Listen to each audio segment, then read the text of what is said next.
ব্রিটিশরা আমাদেরকে 250 বছরের বেশি রুল করেছিল, হিন্দু মুসলিম দেখিয়ে দেখিয়ে তারা 250 বছরের বেশি রুল করে গেছে, রাজত্ব করে গেছে এই ধর্মের সুসুরি দিয়ে দিয়ে।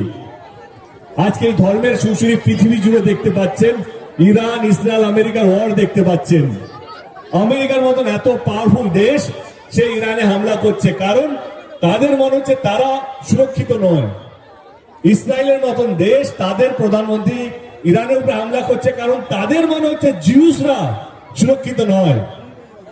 পাকিস্তান তাদের মুসলিম ভাইদেরকে বলছে যে আমরা এই কারণে অ্যাটাক করছি কারণ মুসলিমরা সুরক্ষিত নয়। বাংলাদেশের লোকেরা বলছে আমাদের দেশেও মুসলিমরা সুরক্ষিত নয়। সেইভাবে আমাদের দেশে আমাদেরকে এটা বোঝানো হচ্ছে যে হিন্দুরাও সুরক্ষিত নয়। এটা হচ্ছে ওয়ার্ল্ড পলিটিক্স। এটা হচ্ছে পৃথিবী যারা বড় বড় নেতা রাজত্ব করতে ভালোবাসে, যে নিজের চেকটা ছাড়তে চায় না, তারা এই ধর্মের সুসুরিটা বাঁচিয়ে রাখে। কারণ মানুষের সামনে যদি ধর্ম ঝুলিয়ে দাও, মানুষ হসপিটাল চায় না, মানুষ স্কুল চায় না, মানুষ রাস্তাঘাট চায় না, মানুষ কিছু চায় না। মানুষের সামনে ধর্ম রাখলে মানুষ শুধু মন্দির চায় আর মসজিদ চায়, সেটা ভুল নয়। কিন্তু ইলেকশনটা কোনো মন্দির মসজিদের জন্য নয়। ইলেকশনটা হচ্ছে অনেক বাচ্চারা আছে তাদের ভবিষ্যতের জন্য। ইলেকশনটা হচ্ছে একটা ভালো সুস্থ পরিবেশ তৈরি করার জন্য। ইলেকশনটা হচ্ছে মানুষ যেন নির্ভয়ে বাঁচতে পারে, এইটার জন্য নির্বাচন। 23 তারিখে আমাদের এখানে নির্বাচন। আমি আবার বলছি, আমি আপনাদের ভোট চাইতে আসিনি, কিন্তু নিশ্চয়ই এটা তো বলতেই পারি যে যেই সরকার গত 15 বছর ধরে মানুষকে এক রাখার চেষ্টা করেছে, যেই সরকার মানুষকে কোনোদিন জিজ্ঞেস করেনি আপনি হিন্দু না মুসলিম, তার সত্ত্বেও বাড়িতে কন্যাশ্রী পৌঁছেছে, লক্ষ্মীর ভান্ডার পৌঁছেছে, স্বাস্থ্যসাথী কার্ড পৌঁছেছে, সমস্ত রকম প্রকল্প পৌঁছেছে কোনো ধর্ম না জিজ্ঞেস করে, তা তো আরেকবার জেতা উচিত কিনা? 23 তারিখে নির্বাচন। আমি জানি এই সিটটা আমরা অতটা ভালো প্রভাব করতে পারিনি, গতবার আমরা এই সিটটা জিততে পারিনি, আমরা অত মানুষকে বোঝাতে পারিনি। কিন্তু এইবারে 23 তারিখে নির্বাচন, এখানকার মানুষ, এখানে যারা এসছেন বা যারা ভোট দিতে যাবেন এই বিধানসভায়, সবাইকে অনুরোধ করছি যে যদি আপনাদের মনে হয় যে না আমাদের দল মমতা ব্যানার্জি এবং আমাদের যিনি প্রার্থী আছে আশিস বাবু যদি যোগ্য হয়, তাহলে 23 তারিখে সবকটা ভোট যেন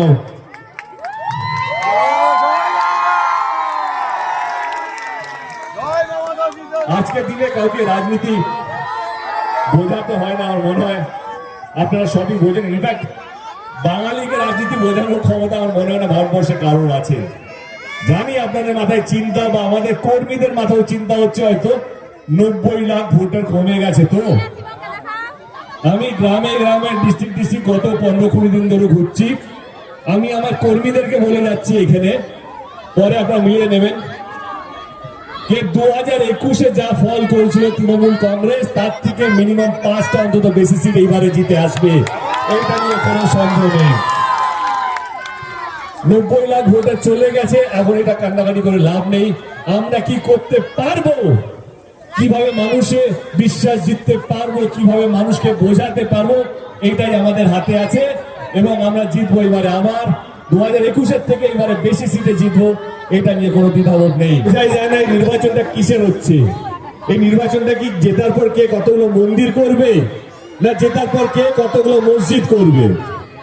কিছুদিন আগে শুনলাম বাবরি মসজিদ করবে, এটার জন্য ভোটটা দিন। আমি মন্দির মসজিদ নিয়ে আলোচনা করতে চাইছি না, কিন্তু নির্বাচনটা কিসের জন্য হচ্ছে?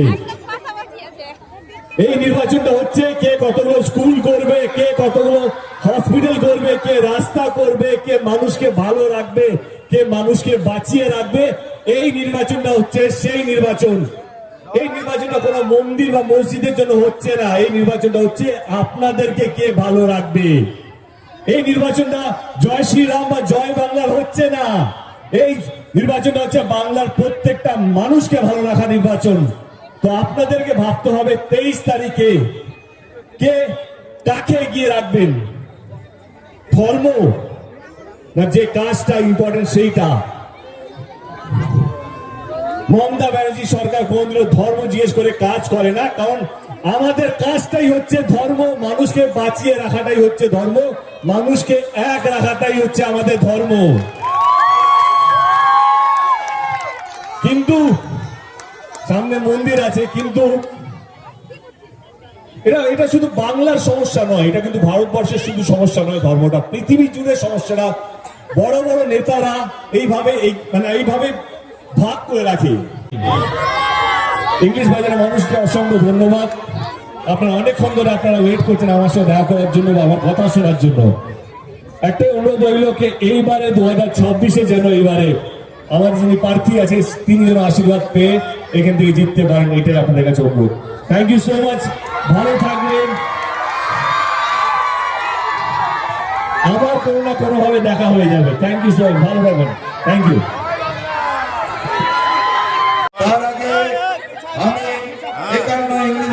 আমাদের যে মুখ্যমন্ত্রী মমতা বন্দ্যোপাধ্যায়কে তাকে বসাতে হবে। আগামী দিন বড় লড়াইয়ের দিন। এই চতুর্থবারের মুখ্যমন্ত্রী মমতা বন্দ্যোপাধ্যায়কে বসিয়ে কেন্দ্রের বিজেপি সরকারকে আগামী দিনে উৎখাতের ডাক দিতে হবে। সেটাকে আমরা ইনঅগ্রেশন করব। ইনঅগ্রেশন করবেন আমাদের